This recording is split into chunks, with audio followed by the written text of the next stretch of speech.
Hi everyone, and welcome to another StoreCraft 2 casting with your host, HNN. Today's casting is a tutorial casting for Terran players in the Terran versus Zerg matchup. So basically what I'm going to do today is I'm going to show you guys the standard, how to play standard against a Zerg player. And I believe the main question that a lot of people are having is what is the most effective way to play against a Zerg player if you want to play against some standard? Is it mech, bio, tanks, banshee, or whatever? The answer to that question is really Marines. So if you're playing against a Zerg player, you have to make a lot of Marines. And basically, it is going to be 5 barracks. You have to have at least 5 barracks. 2 of them must have a reactor and constantly pumping out Marines. And then once you have your 5 barracks, you can make factory units or starport units. You can combine your 5 barracks with whatever you want. In this replay, I am actually doing pure Marines against Zerg players because it actually works pretty well. I got the idea from the GSL player Foxer, so I wanted to try it out for myself. I've been doing it for a while now, and it works wonders against Zerg players. So some of you guys are probably wondering, how am I going to support 5 barracks or 8 barracks on just one base? Because, well, actually it's not one base. And I believe another question some of you guys are having is, how am I going to keep up with Zerg economy? And the basic idea is you got to think like a Zerg player. So many Zerg players will build a hatchery on the number 14 drone. So what you want to do is you want to build a command center on the number 14 or 15 SCV. And then that is basically playing like a Zerg player. So then when you build your barracks, you build it at the same time he builds his spawn pool. A spawn pool is 300 minerals, and a barracks is 150 for one, so you can build 2 barracks. So essentially what you're doing is you're playing like a Zerg player. And I am about to build my command center right now. Another thing about your command center placement, you need to hide it. Find a dark corner somewhere on the map and hide your command center. The reason you want to hide it is it's going to trick most Zerg players, because most Zerg players will scout your base early, and they don't see a barracks inside of your base. What they will think is that you are trying to cheese them with some type of bunker proxy or double barracks proxy or something like that. But that's not what we're doing. We just want them to think that that's what we're doing, and they're going to waste their lava on making a couple of Zerglings. That's why we're hiding our command center over here. And a lot of times most people don't scout other places on the map, so in this replay I'm just going to take this expansion right here and just mine it out with as many mules as possible. So anyway, another thing to understand about the Zerg economy is that if he spots your command center, the first thing he's going to do, if he's a good Zerg player, he's going to put down a 3rd hatchery. And the thing about that is 3 hatcheries will be a 2 base Terran, and 2 base Zerg will be a 1 base Terran. And it works the other way around too. 2 base Terran will be a 1 base Zerg. 3 base Terran will be a 2 base Zerg. But the key is to keep the playing field even. So you need to play 2 bases to his 2 bases. And once you have 2 bases, 2 bases will be able to support a lot of stuff. So this takes a lot of practice, because once you get 2 bases up, you can support at least 8 barracks with reactors on each one of them, and you can just keep pumping out Marines, which is one of my favorite things I love to do against Zerg players. And it does counter mutiling and Bailings if you just make pure Marines. The only thing you have to worry about is just spreading your Marines against the Zerg player. So anyway, I guess take notice of the units tab. You can see I am somewhat keeping up with him because this guy is droning really hard. But I have 2 mules out, so 2 mules makes it pretty even. And because I am going at least 5 barracks, you don't want to get your gas early. What you want to do is you want to pump out at least 2 rounds of Marines, and attack him about 7 minutes before the 8-minute mark, because if Zerg is going 2 bases and he's going muters, he can get muters at about 8 minutes and 30 seconds. So you want to get a round of Marines out and attack them. So don't worry about getting gas just yet. At least four barracks.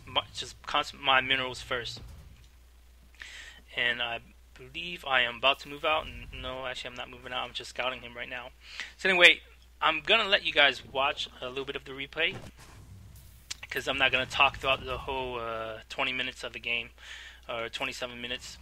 So I'm just gonna let you guys watch what's going on, and every now and then when I see something, I'm going to I guess explain it to you guys. And also in the description link below, there will be a link to this replay, so you guys can watch it for yourself.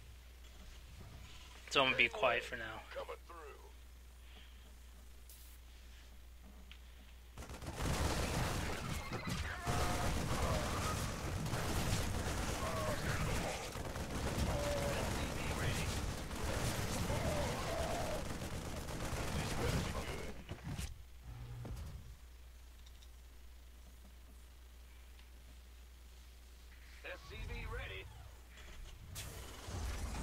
So you can tell my attack went well. It went pretty good.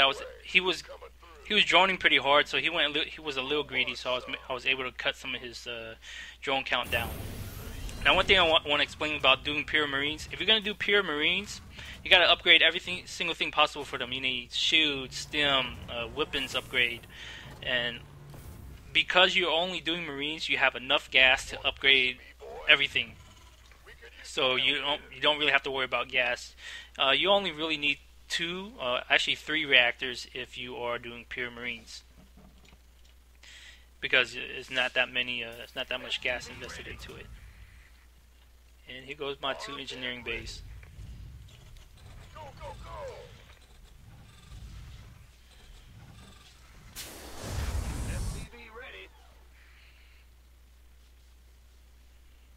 This build does defeat the mutilating and baling combo. We could use some help here. As long as you're on 2 base to his 2 base. Okay, if he's got more bases than you, he can make whatever he wants, and it wouldn't even matter. He could probably make like just mass drones, and he'll beat you if he has more bases than you. Okay, that might be an overstatement, but you get the point.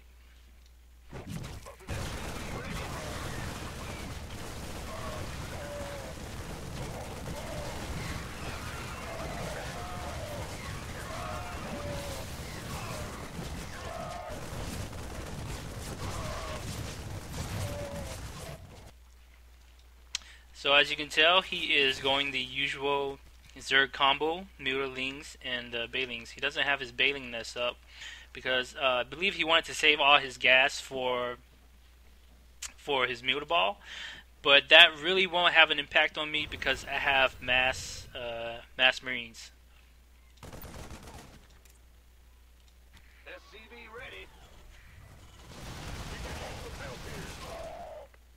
Let's look at the income tab.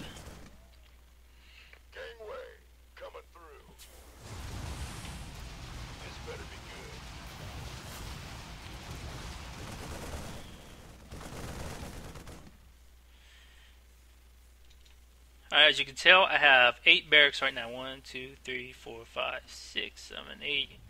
That's a lot of barracks, and I am upgrading every single thing possible for them, for my Marines. One thing I want to mention is some Zerg players will just go heavy muters, and if you're worried about heavy muters, like when it gets to the point where he has like 25 or more muters,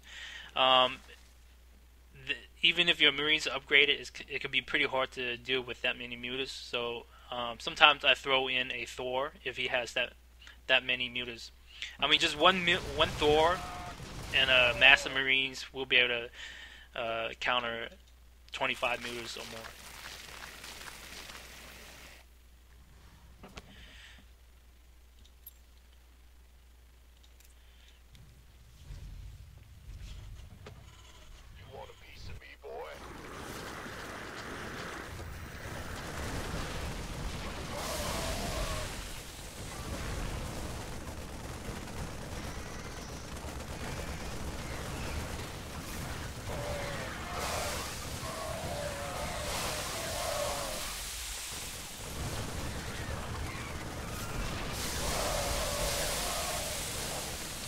One mistake that I always make is that I'm not always looking at my army, so sometimes I forget to spread my Marines. So you don't want to leave your Marines unattended if they're not spread.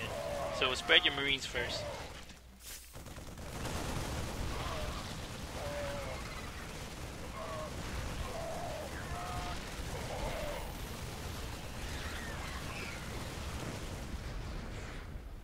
You might lose a lot of Marines because of bailings, but it's okay because it actually it's in your favor as long as you spread